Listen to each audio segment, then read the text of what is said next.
কিন্তু আমরা দেখেছি যে একটি কথা বারবার, ইন্ডিয়া ইন্ডিয়া ইন্ডিয়া।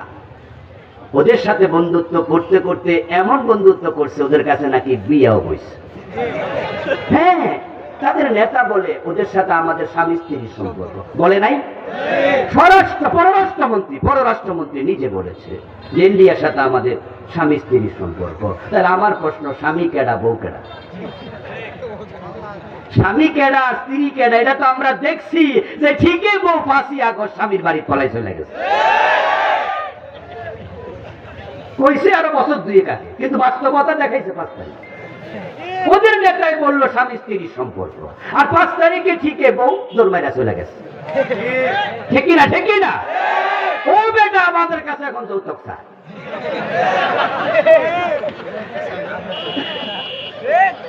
ও বেটা বাংলাদেশে ধমকায়, এটা কয় সেটা কয়, কি মানি মনে হয় যেন আমাদের কাছে যৌতুক দাবি করতে।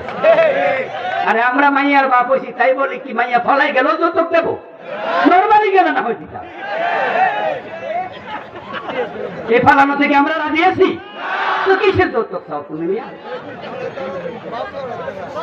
আমাদের সাথে ভাব লইও না। ইন্ডিয়া দেশ বড়, ইন্ডিয়ার সৈন্যবেশী, পরমাণু অস্ত্র আছে। তারা মাঝে মাঝে ধমক দেয়। কলকাতার ওই দিদি মমতা ব্যানার্জি বলছে বিদেশ থেকে নাকি জাতিসংঘের লোক দরকার, সৈন্য পাঠানো দরকার এদেশের হিন্দুদের সেফটির জন্য। আমরা বলি না, এদেশের হিন্দু মুসলিম আমরা বন্ধুর মতো থাকি, তাদের নিরাপত্তার জন্য আমরাই যথেষ্ট। কোন হিন্দুর মন্দির আক্রমণ হবে না, কোন হিন্দুর সাথে বৈরী আচরণ করা যাবে না। আমরা এক বাজারের খরচা খাই, আমরা একসাথে থাকি। আবহমান কাল থেকে শত সহস্র বছরের ইতিহাস, বাংলাদেশে সাম্প্রদায়িক দাঙ্গার ইতিহাস নাই।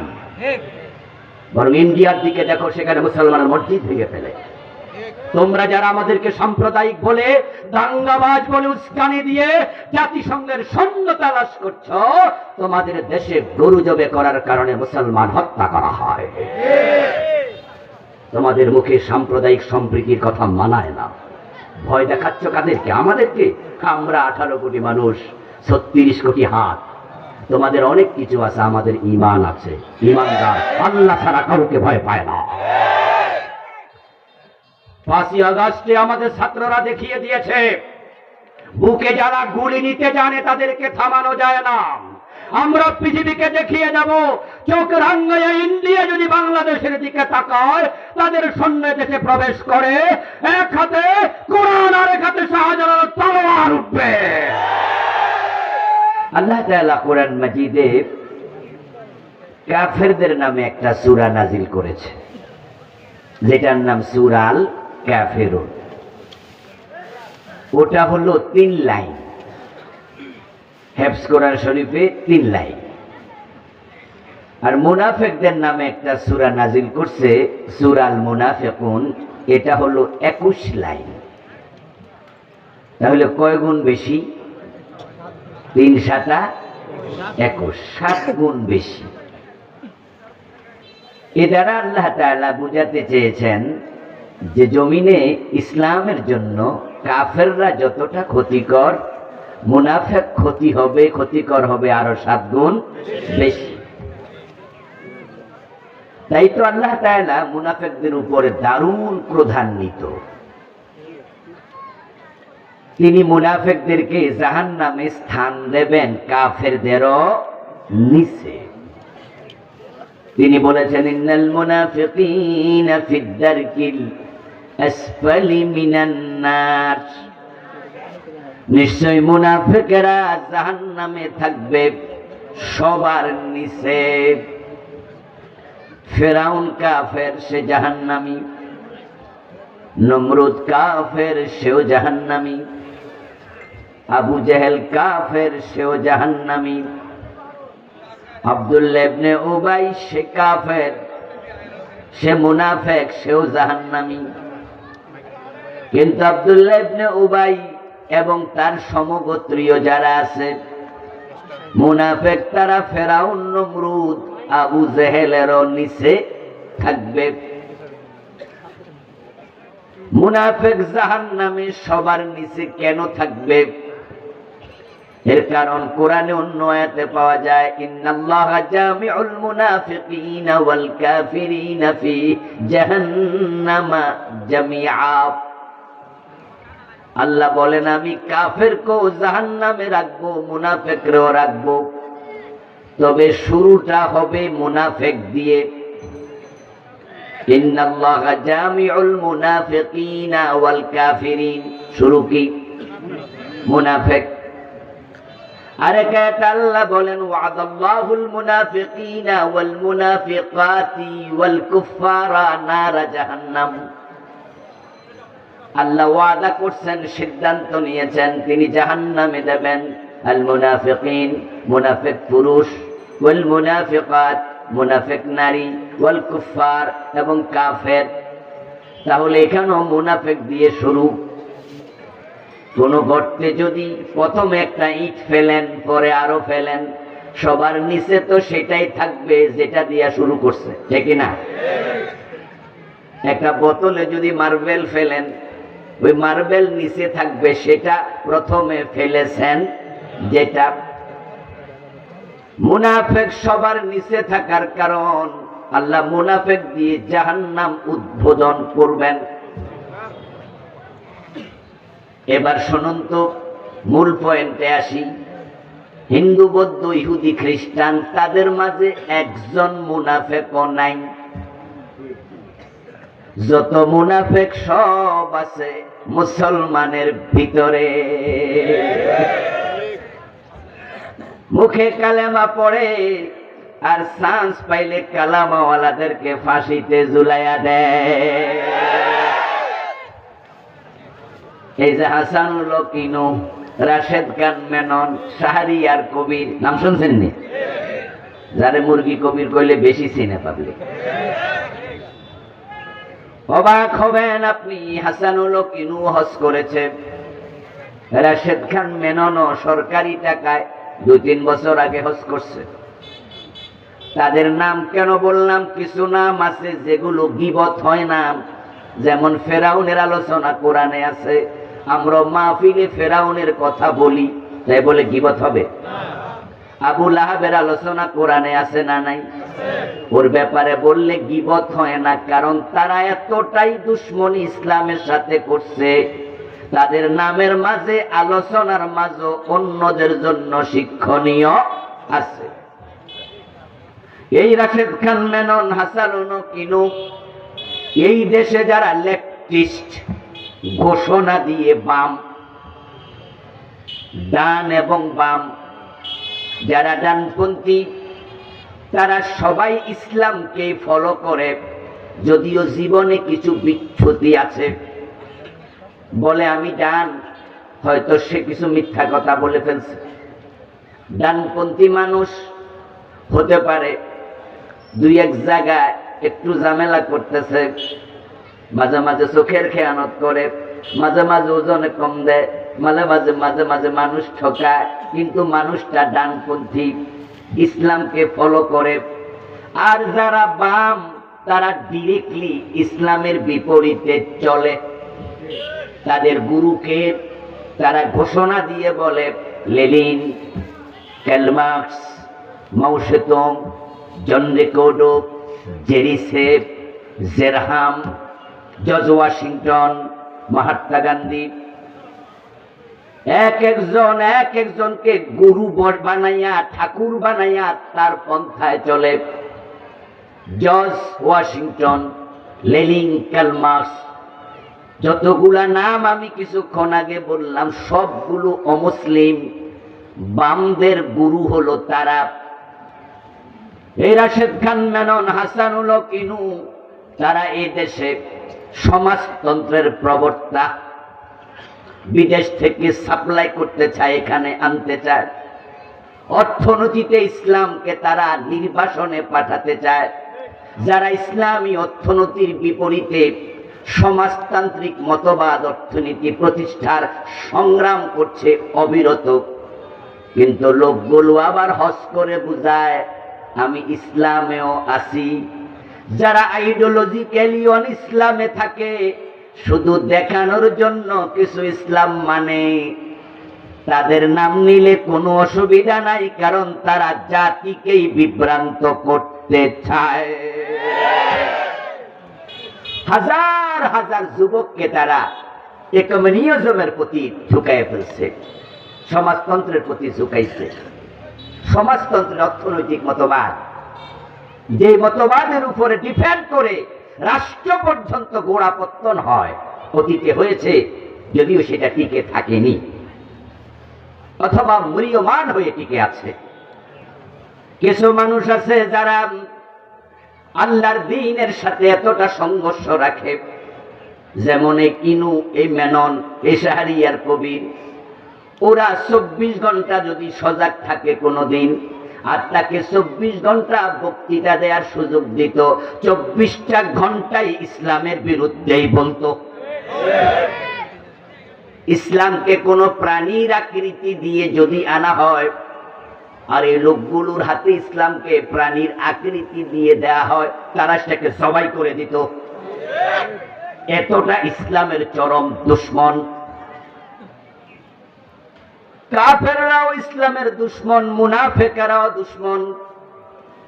তবে মুনাফেকদের দুশমনী হলো ঘরের ভিতরে থেকে, কাফেরদের দুশমনী হয় ঘরের বাহির থেকে। এবার আপনারা বলুন তো, বাহিরের দুশমন আর ঘরের দুশমন জঘন্য কোনটা?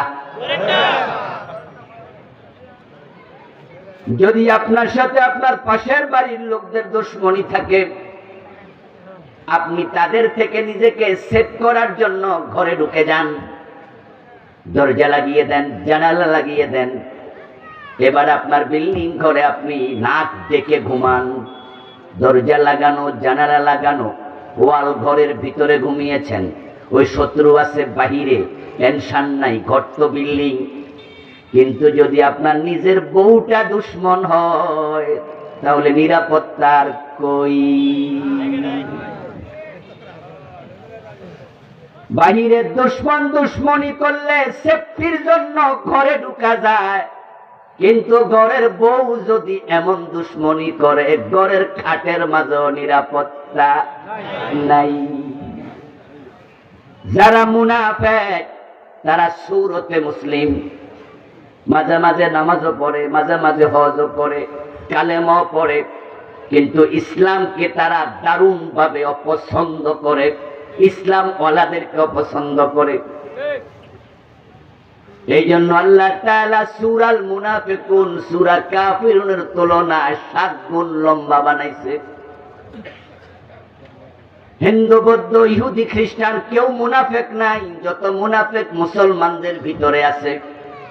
এখন ওই মুনাফিকরা জাহান্নামে সবার নিচে থাকবে, এটা আল্লাহর বক্তব্য, এবং তাদেরকে দিয়ে জাহান্নাম উদ্বোধন হবে।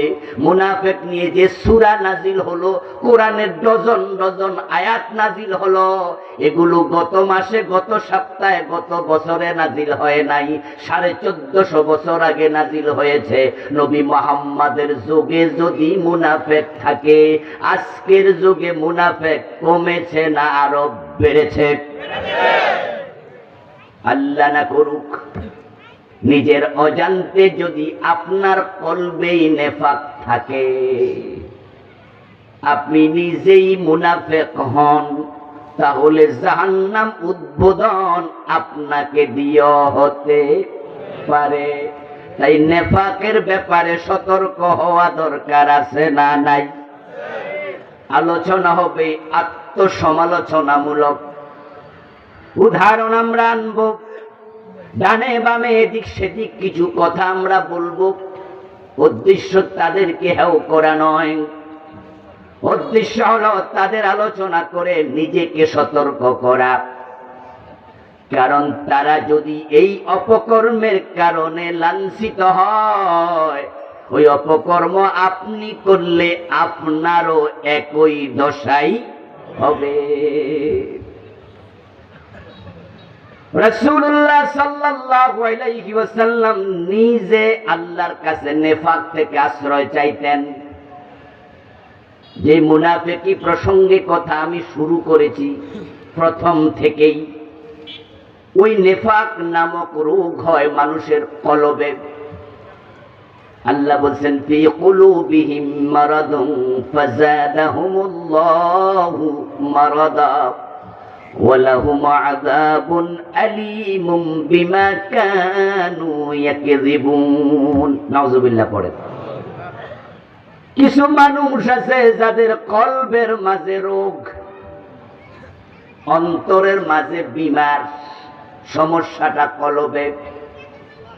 ফাযাদাহুমুল্লাহু মারাদা, ওই রোগের চিকিৎসা তারা করে না, তওবা করে না, সতর্ক হয় না, ওই রোগের থেকে ফিরে আসে না। না আসার কারণে আল্লাহ বলেন তাদের এই রোগ আমি ক্রমান্বয়ে আরো বাড়াইয়া দেই। সূরা বাকারার আয়াত। ক্যান্সার একটি মরণ ব্যাধি। বাংলায় মানুষ প্রবাদ বানিয়ে ফেলেছে ক্যান্সারের কোনো অ্যান্সার নাই। এর মানে বুঝাতে চায় যে এটা হলে আর বাঁচার আশা খুব একটা থাকে না, মরে যাবে মানুষ, এটাই ভাবে আর কি ক্যান্সার। কিন্তু বলুন তো, যদি ফার্স্ট স্টেজে ক্যান্সার ধরা পড়ে, চিকিৎসা হয়, এমন 2-4 জন রোগী আছে না, সুস্থ হয়েছে, চিকিৎসা পেয়েছে। এজন্য ডাক্তারের কাছে গেলে ডাক্তার যদি প্রথম দিকে বলে যে মাশাআল্লাহ ভালো হয়েছে, চলে আসছেন, কেমোথেরাপি লাগবে না, ক্যান্সারটা এখনো দেহের বিভিন্ন অঙ্গে ছড়ায় নাই, ঠিক যে জায়গায় আছে আপনি রাজি হলে আমরা ওটুকু কেটে ফেলে দেব, জার্ম শুদ্ধ, বাকি ওষুধ খাবেন, ভালো হয়ে যাবেন। তখন দেখা যায় যে মেয়েদের ব্রেস্ট ক্যান্সারে ব্রেস্ট কেটে ফেলে দেয়, মেয়েটা সুস্থ হয়ে যায়। কারণ আঙ্গুলে ক্যান্সার হলে আঙ্গুলটা কেটে ফেলে দেয়, বাকি অংশ ভালো থাকে। কিন্তু যদি সেটা চিকিৎসা করতে দেরি করে ফেলে আর জার্ম দেহের অন্য অঙ্গে ছড়াইয়া যায়, তখন বলে এখন আর চিকিৎসা নাই, চেষ্টা চালান, ওষুধ খান, কিন্তু আমরা আপনাকে এটা বলবো না যে আপনি সুস্থ থাকবেন। হ্যাঁ, কেমোথেরাপি দিয়ে এটাকে কন্ট্রোলে এনে কিছু করা যায় কিনা দেখি, তবে আপনি শুরুতে আসলে অনেক ভালো ছিল। আমার বন্ধু, আমি আজকে যে আলোচনা করব সাবজেক্ট হলো নেফাক। আলোচনা করার পর যদি আপনি বুঝেন যে আমার অন্তরও তো নেফাক ঢুকেছে, আর আপনি এখনই সিদ্ধান্ত নেন আমি তাওবা করব, আমি ভালো হয়ে যাব, তাহলে আল্লাহ এই রোগ আর বাড়াবেন না, কারণ তাওবার দরজা এখনো খোলা আছে না নাই? আর আপনার অন্তরে নেফাক যদি ঢুকে থাকে, আপনি ফিরে আসার মতো মন তৈরি করতে পারেন নাই, এই রোগ আপনার অন্তরে আপনি রেখে দিলেন। আল্লাহ নিজে বলেন ফাযাদাহুমুল্লাহু মারাদা, আমি আল্লাহ তার এই নিফাকের রোগ আরো বাড়িয়ে দেব, এবং ওয়ালাহুম আযাবুন আলীম, এই রোগ নিয়ে যে মারা যাবে তার জন্য কষ্টকর কঠিন জাহান্নাম বানায়া রাখছি। মাহফিলগুলো হলো এজ এ ওয়াশিং মেশিন। ময়লা কাপড় ঢুকাইয়া দেবেন ওয়াশিং মেশিনে, সুইচ টিপ দেবেন, পানি টানি ঠিকঠাক মতো দিয়ে ডিটারজেন্ট, ওই কাপড়টা মেশিনের ভিতরেই ময়লা মুক্ত হবে এবং সেটা শুকিয়ে বের হয়ে যাবে। কি চমৎকার মেশিন বিজ্ঞানীরা বানিয়েছে। আল্লাহ তাআলা কোরআনের এই মজলিসগুলোকে, পীর সাহেবদের দরবারকে, ওস্তাদদের ক্লাসকে, বক্তাদের এই মাহফিলকে, মসজিদে খুতবার দিন জুমার আলোচনাকে আমাদের কলবের জন্য ওয়াশিং মেশিন বানাইছে। এখানে আসলে যদি আপনার মন গলে যায়, তাওবা করেন, অন্তর পরিশুদ্ধ আল্লাহ নিজে করে দেবে। তাই নিজের চিন্তা নিয়ে মনোযোগ দিয়ে আলোচনাগুলো শুনবেন। আমি নিফাক নিয়ে বই লিখেছি আলাদা, আমার লেখা 8টা বই আছে, তার মাঝে এটা একটা। কোরআনে হাদিসে আমি 28টি আলামত পেয়েছি যেগুলো মুনাফিকের আলামত। আল্লাহ বলেছেন, তার রাসূল বলেছেন।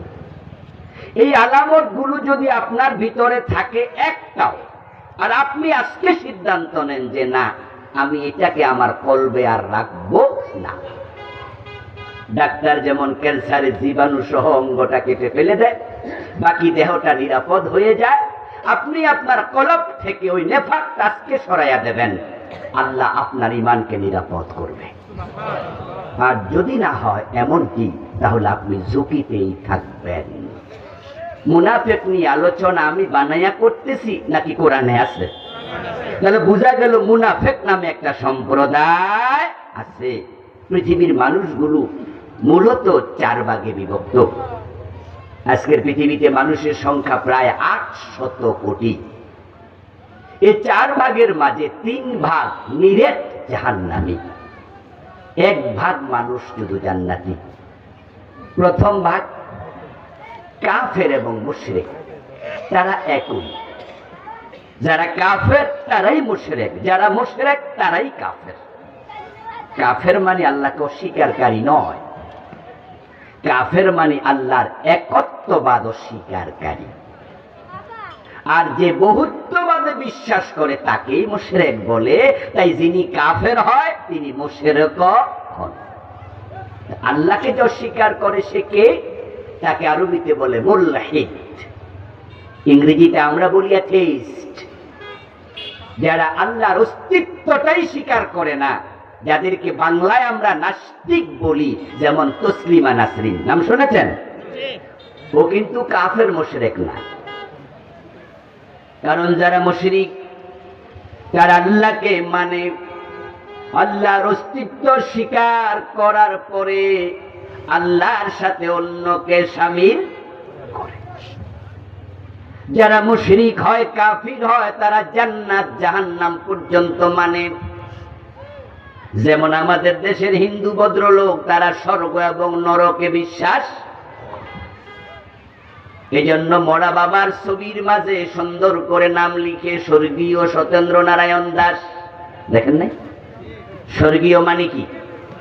সে অলরেডি স্বর্গে চলে গেছে। আর তাসলিমা নাসরিন বলে স্বর্গ বলতে কিছুই নাই। নাউজুবিল্লাহ বলবেন না? নরক বলতে কিছু নাই, বলে মানুষ মরে যাবে, এখানে সব শেষ। আখেরাত বলতে কিছু নাই। নাস্তিকেরা আল্লাহকে মানে না, তারা আখেরাতটাও বিশ্বাস করে না। ওরা হলো মুলহিদ। যারা কাফির, যারা মুশরিক, তারা জাহান্নামী। যারা নাস্তিক তারা জাহান্নামী, যারা মুনাফিক তারা জাহান্নামী। এই 3 দল সবগুলো খালিদিনা ফিহা, চিরকাল জাহান্নামে থাকবে। রইল আর এক দল, তারাই শুধু জান্নাতি, তারা হলো আল্লাহর মুমিন বান্দা। মান ক্বালা লা ইলাহা ইল্লাল্লাহ সুম্মা মাতা আলাইহি দাখালাল জান্নাহ। যারা কালেমা নিয়ে মরবে, মরতে দেরি, জান্নাতে যেতে দেরি হবে না। এখন এই কালেমাওয়ালাদের মাঝে কিছু লোক আছে, কালেমা পড়ার পরেও অন্তরের রোগে রোগান্বিত, তারা হয়ে যায় মুনাফিক। এই নেফাক থেকে রাসূল আল্লাহর কাছে কেন পানা চাইতেন? কারণ অন্তর মানুষের অধীনে থাকে না, অন্তর থাকে সরাসরি আল্লাহর নিয়ন্ত্রণে। তাই কার অন্তরে কখন নেফাক ঢুকে যায় বলা যায় না। বাংলায় একটি প্রবাদ আছে, আকাশের রং মানুষের মন, ক্ষণে ক্ষণে হয় পরিবর্তন। এই মুহূর্তে যাকে আপনি দারুণ ভালোবাসেন, তার এমন কোন আচরণ যেটা কিছুক্ষণ পরে আপনাকে 100% উল্টাইয়াও দিতে পারে। যে আমার ঘনিষ্ঠ বন্ধু ছিল, বলুন তো ঘনিষ্ঠ আপনার বন্ধু যদি আপনার বউ লইয়া পালাইয়া যায়, সে বন্ধু না শত্রু? বউ লইয়া পালানোর আগে সে দুষ্ট, যখন পালাইছে এবার কোন পাইলে মাইরালাম। ও দোস্ত, মানুষের মন চেঞ্জ হয় কারণে কারণে কারণে কারণে, যেই কোনো মুহূর্তে চেঞ্জ হতে পারে। যাকে বিশ্বাস করতেন চরম, যদি বিশ্বাসঘাতকতা করে তাকে 1 মিনিট পরে আর বিশ্বাসের লেশ মাত্র করবেন না। অন্তর চেঞ্জ হয়ে যায় মুহূর্তে। আল্লাহর হাতে এটার নিয়ন্ত্রণ। তাই নবী মুহাম্মদ বলতেন, আল্লাহ আমার অন্তরকে সব সময় নেফাক থেকে তুমি পবিত্র রাখিও। এটা একটি রোগের নাম, হঠাৎ করে ঢুকে যায়। কখন কার অন্তরে ঢুকে বুঝাই কঠিন। রাসূলুল্লাহর একজন সাহাবী ছিলেন, নাম হুযায়ফা, যাকে বলা হতো সাহিবু সিররিন নবী, রাসূলুল্লাহর গুপ্ত ধনের ভান্ডার। মদিনায় যত মুনাফিক ছিল, প্রিয় নবীজি সাল্লাল্লাহু আলাইহি ওয়াসাল্লাম তাদের নাম হুযায়ফার কাছে গনে গনে বলে গেছেন। আবু বকর ওমরের কাছেও বলেন নাই। একদিন হযরত ওমর হুযায়ফাকে জিজ্ঞাসা করছে, হুযায়ফা, মুনাফিকদের যে তালিকা প্রিয় নবীজি আপনার কাছে প্রকাশ করেছে, সেখানে কি আমি ওমরের নাম আছে? হযরত ওমরের মতো মানুষ পর্যন্ত টেনশন করতেন তার কলবে নেফাক ঢুকলো কিনা। একদিন হযরত হানজালা রাদিয়াল্লাহু তাআলা আনহু রাস্তা দিয়ে হেঁটে যাচ্ছেন, আবু বকর পাশে বসা। তাকিয়ে দেখেন হানজালার চোখের পানি দাঁড়িয়ে বেয়ে বেয়ে জমিন ভিজছে, হাঁটতেছে আর কাঁদতেছে। হযরত হানজালা ওই সাহাবী, যেই সাহাবীকে গাসিলুল মালাইকা বলা হয়, যুদ্ধের মাঠে যিনি শহীদ হওয়ার পরে ফেরেশতা গোসল দিছে, অনেক বড় সাহাবী। ওই হানজালা হাঁটতেছে রাস্তায়, চোখের পানি দেখে আবু বকর ডাকলেন, ভাইজান কাঁদেন কেন? হানজালা জবাব দেয়, আবু বকর কেন কাঁদবো না, আমি তো মুনাফিক হয়ে গেছি। এই কথা শুনে আবু বকর সিদ্দিক বলে, ভাই কেমনে মুনাফিক হইলেন বুঝলাম না। বলে, রাসূলের কাছে যখন থাকি ঈমানের কুওয়াত, স্ট্রেংথ অনেক বেশি থাকে। ইসলাম, ঈমান, জান্নাত, জাহান্নাম ইসলামই আমার আলোচ্য বিষয় হয়। দুনিয়াদারি মনে ঢোকেই না। কিন্তু বাড়িতে আসলে বউয়ের ভালোবাসা, সন্তানের ভালোবাসা, ব্যবসা বাণিজ্য, চাকরি বাকরি দেখি অন্তরে উকি দেয়। তখন ঈমানের কুওয়াত রাসূলের দরবারে যা ছিল তা পাই না, অনেকটাই হীন হয়ে যায়, দুর্বল হয়ে যায়। এটা তো মুনাফিকি আমি বুঝেছি, তাই চোখের পানি আসছে। উপায় নাই, যদি আল্লাহ জাহান্নাম আমার দিয়ে উদ্বোধন করে। আবু বকর বললেন, ভাই তাহলে আমারও সাথে নেন, চলেন রাসূলুল্লাহর কাছে গিয়ে এই রোগের সমাধান চাই, চিকিৎসা কি জানি। কারণ আপনার মতো আমার অন্তরও একই হালাত তৈরি হয়। দুইজন মিলে রাসূলের কাছে গেলেন। নবীজি মুহাম্মদ সাল্লাল্লাহু আলাইহি ওয়াসাল্লাম শুনলেন, শুনে দুজনকে সান্ত্বনা দিয়ে বললেন, এটা নেফাক নয়, নেফাক আরেক জিনিস। আমার কাছে থাকলে তোমাদের অন্তরে ঈমানের যে কুওয়াত থাকে, শক্তি থাকে, যদি আমার থেকে পৃথক হওয়ার পরে সেটাই থাকতো, তাহলে রাস্তাঘাটে যেখানে থাকতে ফেরেশতা, সেখানে তোমাদের সাথে মুসাফা করত।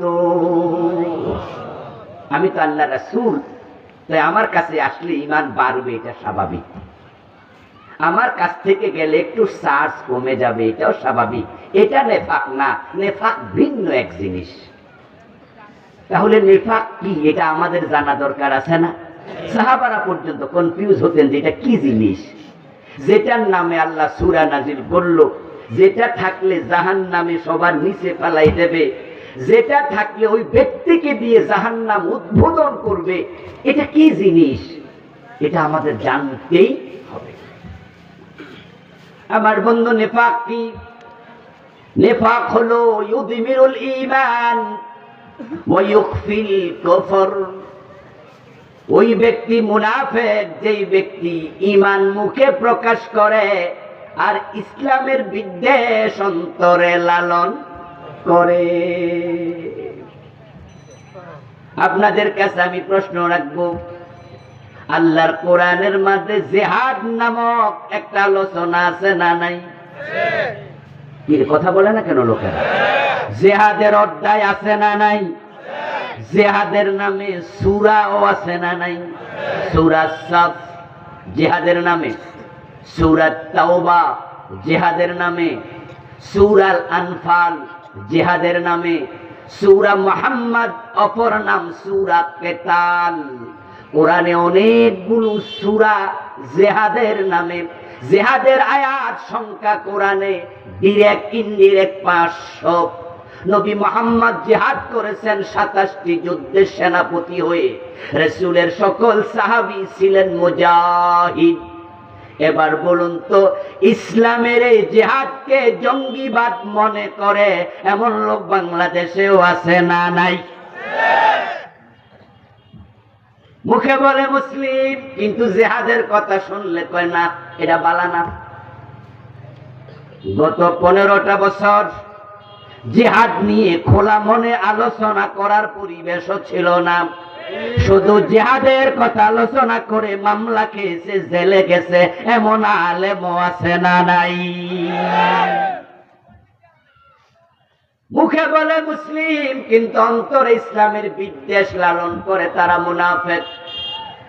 আমার আল্লাহ কোরআনে বলেন, ইযা উনজিলাত সূরাতুম মুহকামাতুন ওয়া যুকিরা ফীহাল কিতাল রাআইতাল্লাযীনা ফী কুলূবিহিম মারাদুন ইয়ানজুরুনা ইলাইকা নাযারাল মাগশিয়্যি আলাইহি মিনাল মাউত। ও প্রিয় নবী, আপনার সামনে যারা বসে আছে, কে মুমিন কে মুনাফিক বুঝবেন কেমনে? কলবের খবর তো আপনি জানেন না।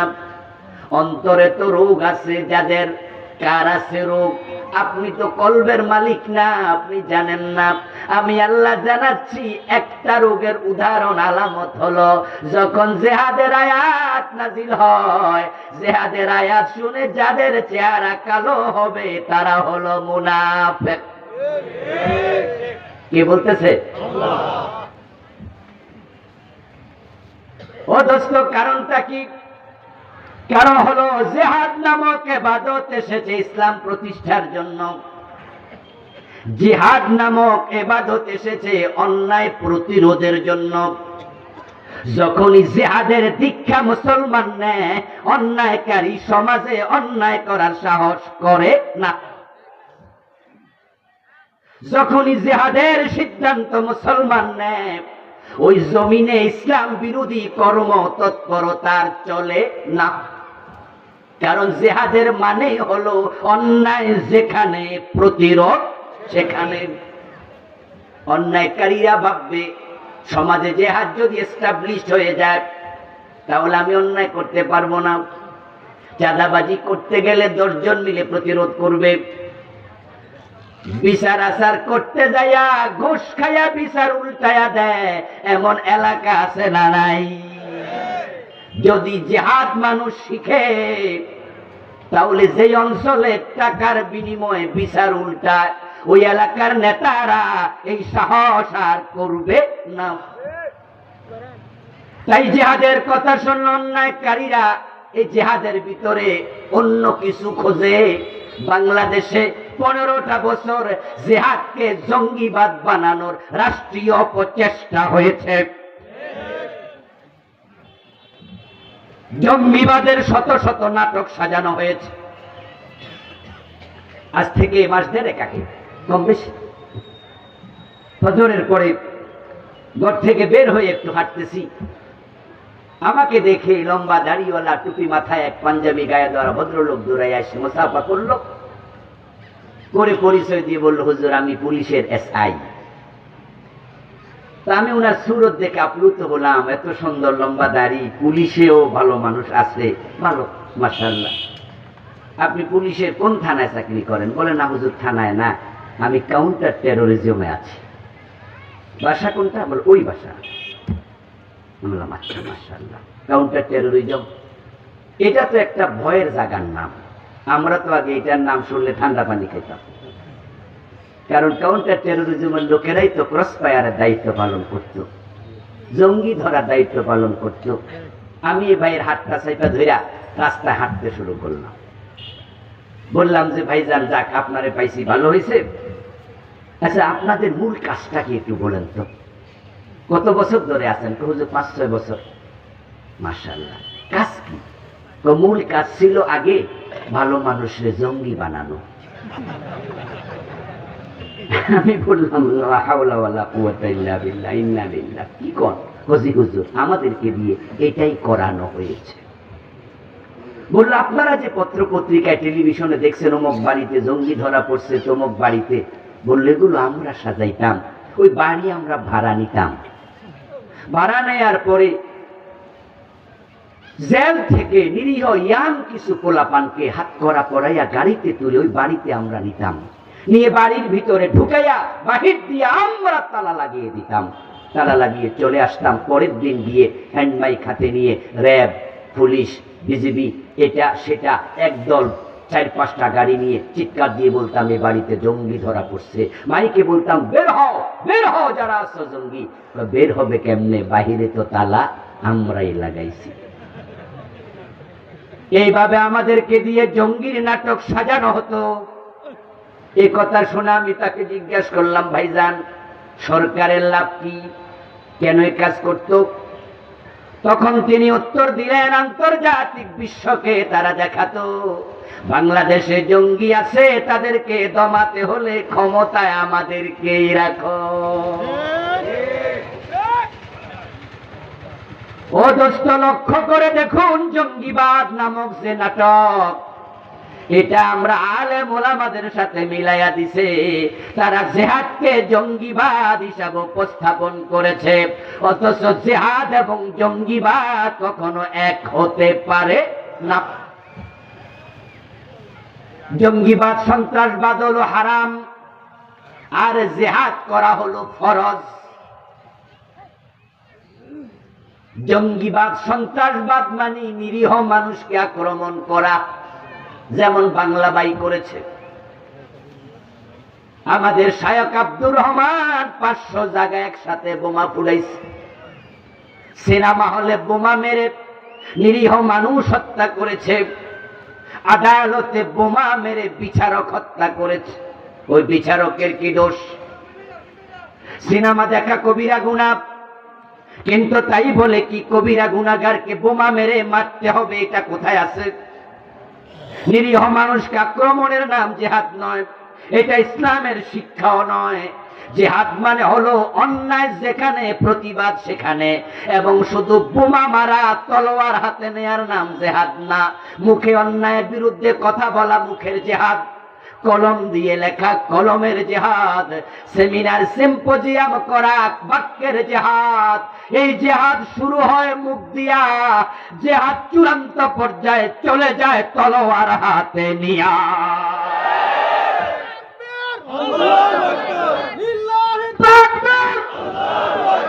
আল কোরআনের আলো,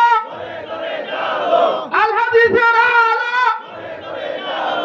আজকের সম্মেলন। আমার প্রিয় ভাইয়েরা, রাসূলুল্লাহ সাল্লাল্লাহু আলাইহি ওয়াসাল্লাম 27টি যুদ্ধে সেনাপতি ছিলেন। আপনাদের কাছ থেকে জানবো, যারা জানেন বলুন তো, রাসূল কি আক্রমণকারী ছিলেন না প্রতিরোধকারী ছিলেন? ইসলাম কখনো আক্রমণ শিখায় না। ইসলামের প্রথম মল্লযুদ্ধ সম্মুখ সমর যেটা, এটার নাম বদর। বদরের যুদ্ধে যখন 313 জন সাহাবী নিয়ে প্রিয় নবীজি গেলেন বদরের প্রান্তরে, আবু জেহেল আসলো 1000 কাফের নিয়ে। শুরুটা হয়েছিল সম্মুখ সমর, হাতে তলোয়ার নিয়ে। হযরত হামজা, হযরত আলী আরেকজন সাহাবীকে রাসূল সামনে দাঁড় করালেন। কাফেরদের মাঝে 3 জন এসে সামনে দাঁড়ালো। শুরু হয়ে যাবে তলোয়ার দিয়ে যুদ্ধ।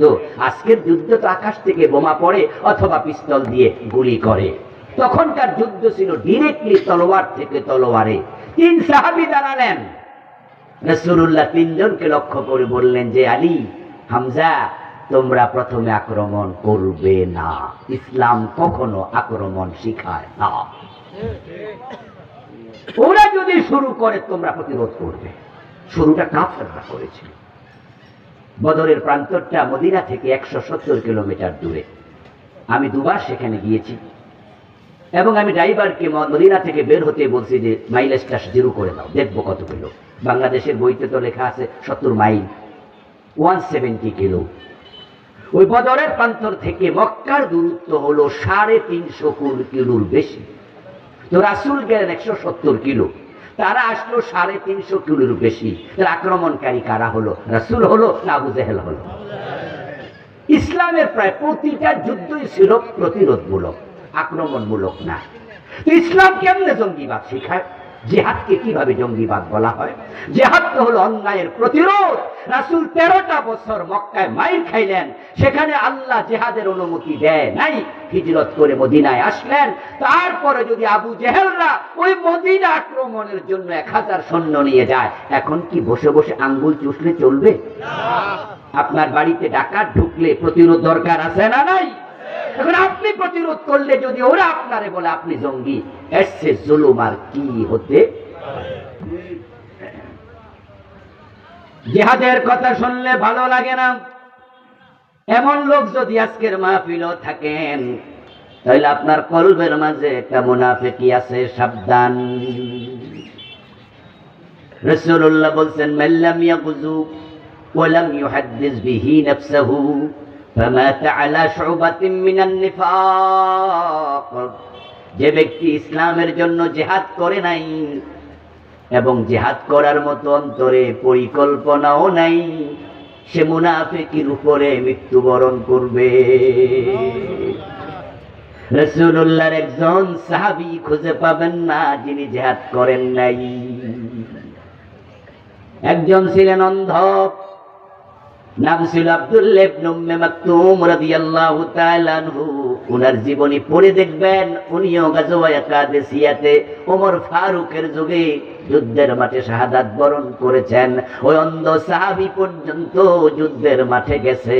আর আপনি সুস্থ মানুষ, জিহাদের কথা শুনলে আপনার কাছেও কেমন কেমন লাগে। মুসলমানরা যখন থেকে জিহাদ ভুলে গেছে, তখন থেকে বিশ্বব্যাপী মাইর খাওয়া শুরু হয়েছে। একসময় মুসলমানের এক হাতে ছিল কোরআন আর এক হাতে ছিল তলোয়ার। অন্যায় দেখলে কোথাও মাথা নত করে নাই। স্পেনে রাজা রডারি মুসলমানদের উপর জুলুম করছে। ইমানদার মুসলিম মেয়েকে খ্রিস্টান সৈন্য রডারিকে লোকেরা দর্শন করেছে। তিনি চিঠি লিখেছিলেন আরবের প্রেসিডেন্টের কাছে যে আমি মুসলিম বোন আমাকে দর্শন করেছে খ্রিস্টান সৈন্য, অপরাধ শুধু আমার ঈমান, তোমরা কি সাহায্য করবে না? তারিক বিন জিয়াদ রাদিয়াল্লাহু তাআলা আনহুর নেতৃত্বে 7000 সৈন্য রাজা পাঠিয়ে দিলেন স্পেনে। মুসলমানরা সেখানে গেল, রডারিককে সেখানে প্রতিরোধ করলো। সে পালিয়ে গিয়েছিল, আল্লাহ পুরা স্পেন মুসলমানের হাতে তুলে দিয়েছিল। প্রিয় ভাইয়েরা, আজকে মায়ানমারে মুসলমান মেরে ফেলতেছে। কত লাখ মুসলমান পালিয়ে বাংলাদেশে চলে আসলো। তাম পৃথিবীতে মুসলিম রাষ্ট্রের সংখ্যা 57টা ওআইসির সদস্য। তাকিয়ে আছে সবাই, প্রতিরোধ কেউ করে না। যদি স্পেনের মুসলমানকে হেল্প করার জন্য তারিক বিন জিয়াদ চলে যেতে পারেন ডিঙ্গি নৌকা দিয়ে, কোথায় আরব, কোথায় স্পেন? যাওয়ার জন্য কোনো প্রাইভেট কার, বাস, হেলিকপ্টার কিচ্ছু ছিল না। আজকের মতো যন্ত্র চালিত নৌকা ছিল না। যদি বোট দিয়া ডিঙ্গি নৌকা স্পেন চলে যেতে পারে, পরমাণু অস্ত্রধর পাকিস্তান কোন দিকে তাকিয়ে আছে? ফিলিস্তিনের গাজা উপত্যকায় গত 5 থেকে 7 মাসে লাখ লাখ মুসলমানের রক্তে রঞ্জিত করে মহাশ্মশান গাজাকে বানিয়ে ফেলেছে। পৃথিবীর 200 কোটি মুসলমান তাকিয়ে আছে। সৌদির মতো টাকাওয়ালা দেশ আছে, পাকিস্তানের মতো পরমাণু অস্ত্রওয়ালা দেশ আছে, তুরস্কের মতো আধুনিক অস্ত্রে সজ্জিত প্রশিক্ষিত সেনাবাহিনী আছে। মুসলমান থাকতে অন্য মুসলমান মাইর খাবে, কারণ তারা জিহাদ ভুলে গেছে। জিহাদ ভুলে গেছে। আমার বন্ধু, জিহাদ যখন ভুলে যাবেন, নেফাক তখন অন্তরে ঢুকবে। ঈসা আলাইহিস সালাম কিয়ামতের আগে আসমান থেকে জমিনে নেমে আসবেন। ঈসা 4র্থ আকাশে আছেন। রাসূল বলেছেন, যখন দাজ্জাল এসে পৃথিবীকে আবার অশান্ত করে ফেলবে, কুফরীর ছয় লাভ করবে, তখন দাজ্জালকে প্রতিরোধ করার জন্য ইমাম মাহদীর আত্মপ্রকাশ ঘটবে। ইমাম মাহদী নিজের সৈন্য লোক লইয়া তিনি দামেস্কের মসজিদে অপেক্ষা করবে। আসমান থেকে ফেরেশতার কাঁধে ভর করে ঈসা নবী দামেস্কের মসজিদে নামবেন। নামার পরে তারা সবাই মিলে দাজ্জালের বিরুদ্ধে যুদ্ধের ঘোষণা দেবেন। এখন ঈসা আলাইহিস সালাম একা নামবেন, সাথে কোনো সৈন্য নাই। আগ থেকে কিছু মুজাহিদ প্রস্তুত থাকবে, তারা ঈসার বাহিনীতে যোগ দেবে। যাদের অন্তরে জিহাদের চিন্তা নাই তারা ঈসা নবীর বাহিনীর সদস্য হতে পারবেন না। এজন্য মুসলমানরা অন্যায়ের বিরুদ্ধে প্রতিরোধের চিন্তা অলওয়েজ ফিল করে। ওয়াইযা কিলা লাহুম তাআলাউ ইলা মা আনজালাল্লাহু ওয়া ইলার রাসূল রাআইতাল মুনাফিকিনা ইয়াসুদ্দুনা আনকা সুদুদা। আল্লাহর কায়েতে বলতেছেন, তুমি মুনাফিক কিনা শোনো, যখন তোমাকে বলা হবে কোরআনের দিকে আসো, হাদিসের দিকে আসো, লিয়াহকুমা বাইনাহুম, কোরআন হাদিস দিয়ে আমরা সমাজ চালাতে চাই, রাষ্ট্র চালাতে চাই, আদালত চালাতে চাই, supreme court, high court, Ganabhaban, Bangabhaban কোরআন দিয়ে চলবে। নবী মুহাম্মদ 10 বছর মদিনা কোরআন দিয়ে চালাইছে। ফারুক আজম ওমর 10 বছর অর্ধ পৃথিবী কোরআন দিয়ে চালাইছে।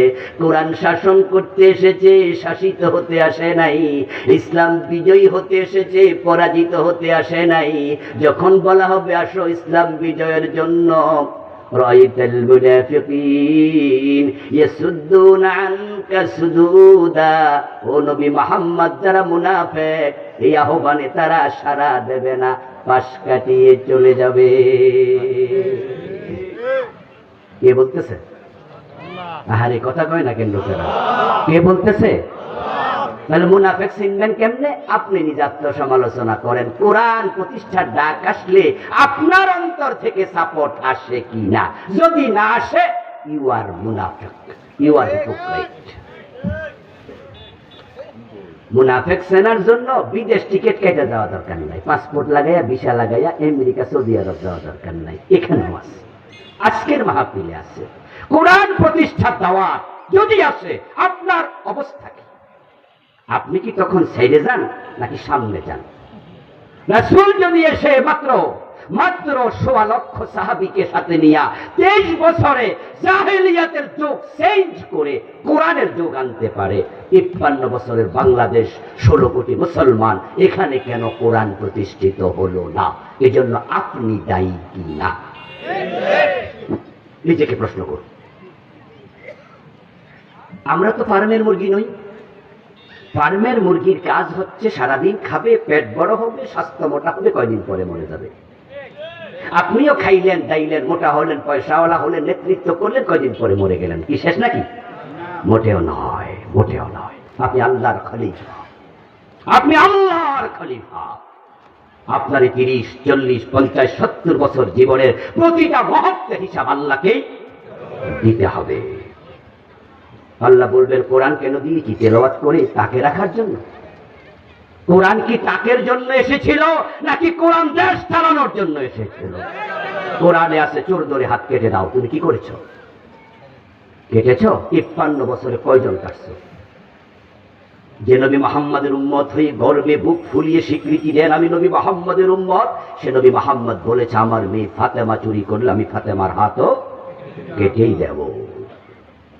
হযরত ওমর নিজের ছেলে আবু শাহামা মদ পান করেছে, আবু শাহামাকে সার দেন নাই, 80 বেত লাগিয়েছে। আপনাদের কাছে জানতে চাই, বাংলাদেশে মদ, গাঁজা, হেরোইন, ইয়াবা, ফেন্সিডিল আছে না নাই? 80 বেত লাগাইছেন কয়দিন? তা আপনারা 92% মুসলমান নন, দাবি করেন কিভাবে? কিভাবে দাবি করেন? রাসূল তো 1.25 লক্ষ দিয়ে ইসলামের বিজয় করে ফেললো, আমাদের 16 কোটি হল, আমরা কেন পারলাম না? আপনার আইডিওলজি আপনাকে চেঞ্জ করতেই হবে। বিষয়টা মনস্তাত্ত্বিক, বিষয়টা অন্তঃকরণের ব্যাপার। আপনার অন্তর ইসলামকে আপনি জায়গা দিয়েছেন কিনা সে প্রশ্ন। যখনই আল্লাহ দ্বীনের প্রশ্ন আসে, তখন আপনার অন্তর কোন দিকে যায়? যদি আপনার অন্তর স্ট্রেট আগায় যে ইয়েস আমিও আছি, তাহলে আপনি মুমিন। রাসূলকে আল্লাহ বলে, যারা এভাবে বলবে না তাদের অন্তরে মুনাফিকি ঢুকেছে। বাংলাদেশটা আলহামদুলিল্লাহ, এটা যদিও ইন্ডিয়ার চারপাশ দিয়ে তারা আমাদের ঘিরে রেখেছে, অবস্থানগত ভাবে আমরা কিছুটা নাজুক, কিন্তু একটা বিষয় আমার কাছে যেটা অনুমিত হয় সেটা হচ্ছে যে আল্লাহর স্পেশাল রহমত এ দেশের প্রতি আছে। 5ই অগাস্টের বিপ্লব তার একটা প্রমাণ, কারণ আমরা তো হতাশ হয়ে গিয়েছিলাম, ঠিক না? বাংলাদেশে যারা একটু চিন্তক মানুষ আছে, একটু ভাবুক মানুষ আছে, তারা অনেকে হতাশ হয়েছে। আমি তো বলছি, আহারে আর কি জানি হয়। এবং যারা 15 বছর দেশ চালিয়েছে তারাও এতটা কনফিডেন্ট, তাদের বেড়ে গিয়েছিল কনফিডেন্ট লেভেল, যে ওরা বলেছে 15 বছর না, 2041 আরো 15, এখন তো 24 চলে। তারাও এতটা আত্মনির্ভরশীল, আত্মবিশ্বাসী হয়ে উঠেছিল। এবং তাদের তো সেকেন্ড নেতা বলছে, কিসের আন্দোলন, এবছর না ও বছর, মানুষ বাঁচে কয় বছর। 2041 ভীষণ ঘোষণা করেছে, করে তারা বুঝাইছে আমাদেরকে তোমরা সরাতে পারবে না। এবং ছাত্রদের আন্দোলন যখন শুরু হয় তখন তিনি বলেছিলেন যে তাদেরকে দমন করার জন্য আমাদের অমক যথেষ্ট। বলে নাই? কিসের সংস্কার, কিসের কোটা সংস্কার, রাজাকারের নাতিপুতি সর বেটা, কিসের সংস্কার? কথার মাঝে বোঝা গেছে তাদের এমন শক্তি কেউ সরাতে পারবে না। কিন্তু আমরা দেখেছি সব কিছু একবারে বাড়ির বাদের মতো, ফানুসের মতো উড়ে গিয়েছে। এমন ভাবে উড়ে গেল যে রান্না করা খাবার খেয়ে পালানোর সময় মিলে নাই। আরে আমরা তো দূরে কোথাও গেলে একটু 2-1 দিন প্রিপারেশনও নেই নাকি, একটু লাগেজ টাগেজ গোছাই, তারপরে একটু যাই। লাগেজ গোছাবে, কাপড় চোপড় কইরা পর্যন্ত যাইতে পারে নাই, এমন কিছু কাপড় রাইখা গেছে পোলাপান পরে মানুষের দেখাইছে, যেগুলো নামও পাওয়া যায় না। মানুষের জায়গায় বুড়া মানুষের দিয়ে আবার কি করছে, ওই কাপড় লুকানোর টাইমও পায় নাই। এটা আল্লাহর স্পেশাল করুণা, আল্লাহর স্পেশাল রহমত। বাংলা একটা প্রবাদ আছে, যার কেউ নাই তার কে আছে। আমার বন্ধু আল্লাহ তাআলা আমাদের সাথে আছেন, আল্লাহ আমাদেরকে স্পেশাল করুণা দেবেন। এই জমিনটা চারিদিকে ইন্ডিয়া, এবং আমাদের জনসংখ্যা এত বেশি ছোট্ট ভূখণ্ডে, এই জনসংখ্যার কারণে ইন্ডিয়ারে যদি বাংলাদেশ মাগনা স্বাধীন যাইসা বাংলাদেশটা নিয়ে যান, আমার মন বলে ইন্ডিয়া নিতে রাজি হবে না, কোনোদিন হবে না। এর কারণ আছে। আচ্ছা আপনারা বলুন তো, কোন পুরুষের যদি 10 জন বাচ্চা রাইখা বউ মরে, কোন মাইয়া বিয়ে বইতে চায় নিয়া? ওই যে হাসছে কাম বেড়ার ফোলা মাইয়া 10টা, ওই ঘরে আমি যাব, তো আমার আর বেড়া সংসার করণ লাগবো না, এদি সামলাইতে সামলাইতে আমার দিন শেষ। এখানে মানুষ আছে 18 কোটি 16 কোটি মুসলমান। 1947-এর পরে আজ পর্যন্ত কাশ্মীর নামক ছোট্ট একটা অঞ্চল, এটাকে তারা নিয়ন্ত্রণ করতে পারেনি, যেখানে মুসলমানের সংখ্যা 1 কোটিও না। শুধু অল্প কিছু মুসলমানকে, কাশ্মীরকে ইন্ডিয়া নিয়ন্ত্রণ করতে পারেনি। আপনার ইতিহাস পড়ে দেখুন, কাশ্মীরে মুসলমান যত আছে জনসংখ্যা, তাদের পুলিশ, তাদের স্পেশাল ফোর্স তার কাছাকাছি, এত দিয়েও নিয়ন্ত্রণ করতে পারে না। আমরা 16 কোটি মুসলমান, তারা ভয়েও দেশ নিতে আসবে না।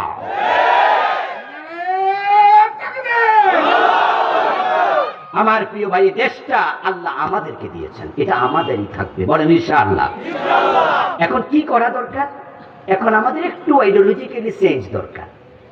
সেটা হচ্ছে 53 বছর ক্ষমতায় কিন্তু ঘুরে ফিরে মুসলমানরাই, আলহামদুলিল্লাহ, বিএনপি ছিল, জামাত, আওয়ামী লীগ ছিল, জাতীয় পার্টি ছিল, যেই ছিল প্রধানমন্ত্রী মুসলিম, এখানকার প্রেসিডেন্ট মুসলিম, কোন হিন্দু প্রধানমন্ত্রী হয়নি, হওয়ার সম্ভাবনাও নাই।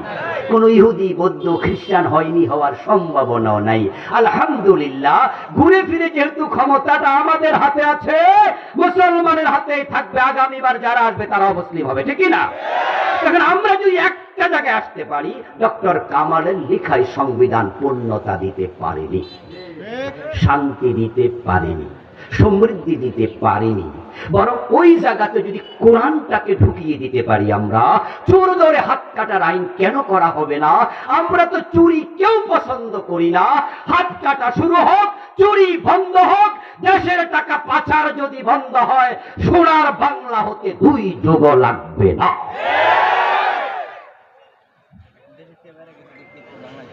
কিন্তু আমরা যে চোর ধরে জেলে যাওয়ার আইন বানাইলাম, এই আইন দিয়া তো চোর ডাকাইত হয়।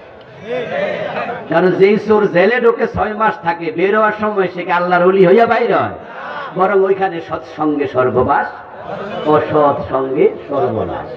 ওখানে সে যাইয়া ব্যাংক ডাকাতের লগে দেখা হয়। ঢুকছিল ছাগল চোর, দুইকে দেখে জেলে যাইয়া ডোরা কাটা গেঞ্জি পরা বড় মোষওয়ালা একটা আইয়া জিগায়, কিরে তুই নতুন আমদানি? কয় জি বস। কয় বছর জেল? কয় না না, মাত্র ঢুকছি কালকে। অপরাধ কি? কয় ছাগল চুরি করছিল। জেলখানার বদনামি কিছু কইরে আইবি আসলে বেটা। বস আপনি কি করছেন? কয় ব্যাংক ডাকাতি করতে গেছিলাম, ধরা খাইছি কপাল মন্দ, না হয় এক রাতেই কোটিপতি। কথাও তো ঠিক। ব্যাংকের লকারের মাঝে কোটি টাকা তো কোনো ব্যাপারই না। বস কেমনে কি? কই শিখবি। কয় মাস? কয় 6 মাস। কই যা, তোর মতো সাগরে যেহেতু পাইছি শিখাই দেবো। সঙ্গ দোষে লোহা বাসে, ওর সাথে থেকে কিভাবে গাড়ি ডাকাতি করতে হয়, কিভাবে ব্যাংক লুট করতে হয়, ওর থেকে তাই শিখে, ভালো কিছু শিখে না। এখন এই ছাগল চোর যখন 6 মাস পরে বের হয়, সে জেলখানার মাটি সালাম করে বের হয়। ছাগল মাগনা দিল আর নমুনা। এখন সে মেন্টালি চোর না ডাকাত? কি লাভ হলো? হাত কেটে দাও, জেলে দিও না। জেলে দিয়ে লাভ হবে না, জেল ধরে রাখতে পারবে না, আবার চুরি করবে। হাত কেটে দিলে তারের মতো সোজা হয়ে যাবে। 2-4টা সাবেক এমপি যারা চুরি করেছে ধরে হাত কেটে দাও। বাংলার টাকা কানাডায় বেগম পাড়া বানিয়েছে, ধরে এনে হাত কেটে দাও। যারা ইসলামী ব্যাংকের 80,000 কোটি টাকা 18টি আপনার ইয়ে থেকে শাখা থেকে লুট করেছে, ধরে এনে হাত কেটে দাও। হাত কাটা শুরু হয়ে যাক। হাত কাটা চোর দেখে ভবিষ্যতের চোরেরা সাবধান হয়ে যাবে। গড়ের দরজা খুলে ঘুমানো যাবে। এই মাদকের বিরুদ্ধে আমাদের সরকার কত কারিশমা আমাদেরকে দেখাইছে। পত্রিকার হেডলাইন, সরকার মাদকের ব্যাপারে 0 টলারেন্স। আমরাও তো ভাবছি মাদক মনে হয় বাংলাদেশে থাকবে না। আপনারা বলুন তো, মাদক আসেনি? আগের চেয়ে কমছে না বাড়ছে? তো 0 টলারেন্স হইয়া কি লাভ? 80 বেতের আইন চালু করে দাও। অমরের মতো বলে দাও, আমার ছেলেকেও ছাড় দেয়া হবে না। প্রধানমন্ত্রী বলে দিক, আমার ছেলে মদ খেলে 80 বেত দাও। প্রত্যেক এমপি তার এলাকার ওসিকে বলে দিক, ধরে লকারে ঢুকাও। তারপরে হাকিম বলো 80 বেত দাও। টেলিভিশনের হেডলাইন করে দাও, ইউটিউবে গুগলে আপলোড করে দাও, পত্রিকার হেডলাইন করো, লাইভ ব্রডকাস্ট করো, মানুষ দেখুক মদ খাইলে কেমনে 80 বেত দেয়। খেলার নাম বাবাজি। 6 মাস আইন চালাও, লোকজন তারের মতো সোজা হয়ে যাবে। মায়ের উপরে ঔষধ নাই, মায়ের পাগলা পর্যন্ত ভালো হয়ে যাবে। ইসলামের বিধানগুলো বড় চমৎকার, বড় চমৎকার।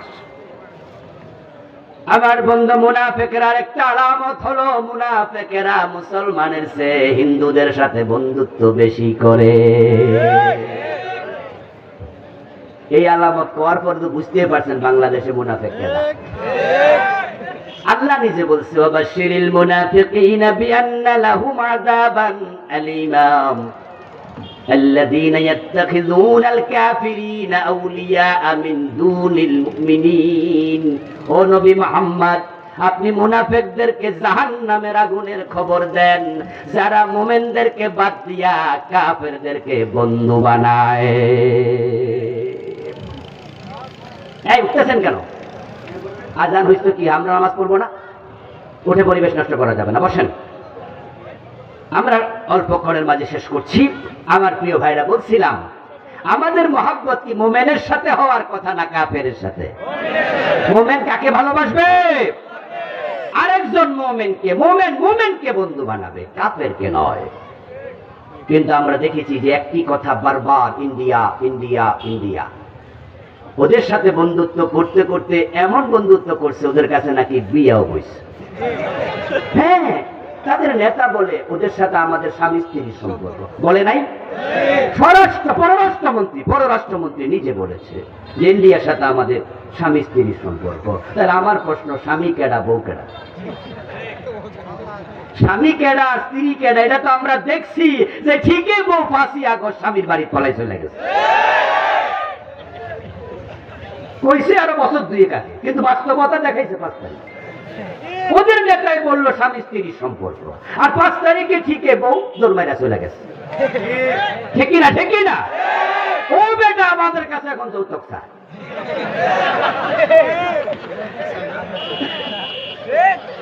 ও বেটা বাংলাদেশে ধমকায়, এটা কয় সেটা কয়, কি মানি মনে হয় যেন আমাদের কাছে যৌতুক দাবি করতে।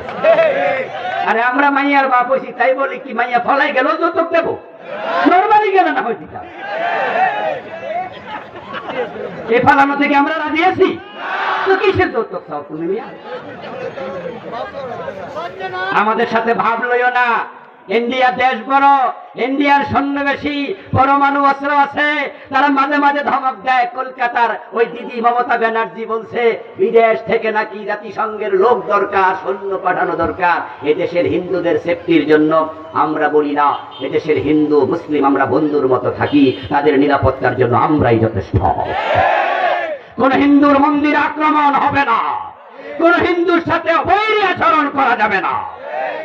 আমরা এক বাজারের খরচা খাই, আমরা একসাথে থাকি।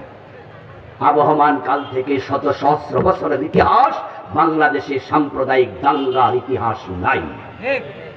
বরং ইন্ডিয়ার দিকে দেখো, সেখানে মুসলমানের মসজিদ ভেঙে ফেলে। তোমরা যারা আমাদেরকে সাম্প্রদায়িক বলে, দাঙ্গাবাজ বলে উস্কানি দিয়ে জাতিসংঘের সৈন্য তালাশ করছো, তোমাদের দেশে গরু জবে করার কারণে মুসলমান হত্যা করা হয়। তোমাদের মুখে সাম্প্রদায়িক সম্প্রীতির কথা মানায় না। ভয় দেখাচ্ছ কাদেরকে? আমাদেরকে। আমরা 18 কোটি মানুষ, 36 কোটি হাত। তোমাদের অনেক কিছু আছে, আমাদের ঈমান আছে। ঈমানদার আল্লাহ ছাড়া কাউকে ভয় পায় না।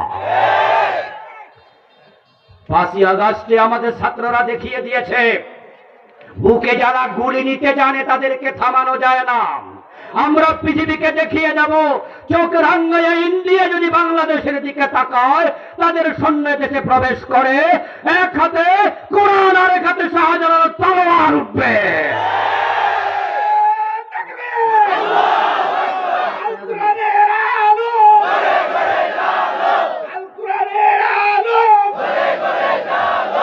আমার প্রিয় ভাইয়েরা, বন্ধুত্ব করতে করতে করতে করতে অন্য মুসলিম রাষ্ট্রদেরকে আমাদের শত্রু বানাইছে। নিশ্চয়ই আমরা জানি যে পাকিস্তান আমাদের সাথে 71-এর আগে বৈরী আচরণ করেছে। আমরা একই দেশ ছিলাম, ওটা পশ্চিম পাকিস্তান, এটা পূর্ব পাকিস্তান।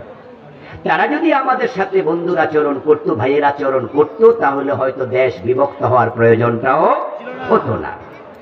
তারা আমাদের উপর জুলুম করেছে, সে টিক্কা খানেরা করেছে, ইয়াহিয়া খানেরা করেছে, সে জুলফিকার আলী ভুট্টোরা করেছে। তাদেরকে আমরা বলি তারা ক্রিমিনাল, তারা জালেম।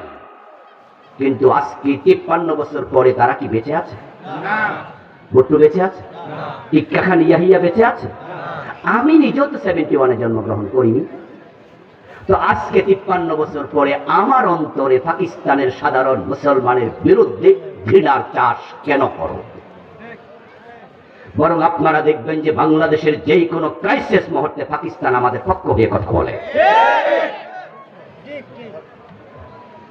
কিন্তু আমাদের ভিতরে এমন একটি অবস্থা তৈরি করে রাখছে যে মনে হয় যেন ইন্ডিয়াই আমাদের দোস্ত, আর কেউ না। ওদেরকে দিতে দিতে এমন দেয়া দিছে, বলে কি এমন দিছি আর কোনোদিন ভুলিতেই পারবে না। যারা মুশরিকদের সাথে এত বন্ধুত্ব করে তাদেরকে মুনাফিক বলেছেন স্বয়ং আল্লাহ। আমাদের বন্ধু হবে মুমিনেরা। তবে হ্যাঁ, আমরা মুসলিমদের সাথে আমরা সম্প্রীতি রাখবো, ভালোবাসা রাখবো, তাদের বিপদে দৌড়িয়ে যাব। তারা যদি প্রতিবেশী হয়, প্রতিবেশীর হক দেব। আমার পাশের ঘরে হিন্দু থাকে, ওই হিন্দুকে আমার রান্না করা তরকারি হাদিয়া দেব। তার অসুস্থতা আমি দৌড়িয়ে হাসপাতালে নিয়ে যাব। যদি জরুরি রক্তের প্রয়োজন হয়, আমরা মুসলমানরা প্রতিবেশী হিন্দুকে প্রয়োজনে দেহের রক্ত দেব। কিন্তু বন্ধুত্ব হবে আল্লাহ এবং মুসলমানের সাথে।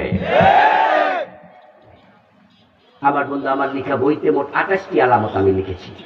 মিথ্যা বলবেন না, মিথ্যা বলা মুনাফিকের আলামত। ওয়াদা লঙ্ঘন করবেন না, মুনাফিকের আলামত। আমানতের খেয়ানত করবেন না, মুনাফিকের আলামত। ইজা খাসাবা ফাজারা, রাসূল বলছে তর্ক লাগলে গালি দেয় যে সে মুনাফিক, এটা মুনাফিকের আলামত। আর অনেকগুলো লিখেছি। আমার লেখা বইগুলো ড্রাইভার সাহেবের কাছে আছে, যাওয়ার সময় নেবেন। শিরকের উপরে, সালাতের উপরে, আখেরাতের উপরে, মেরাজের উপরে, পরিবারের উপরে বিভিন্ন বিষয় লিখেছি।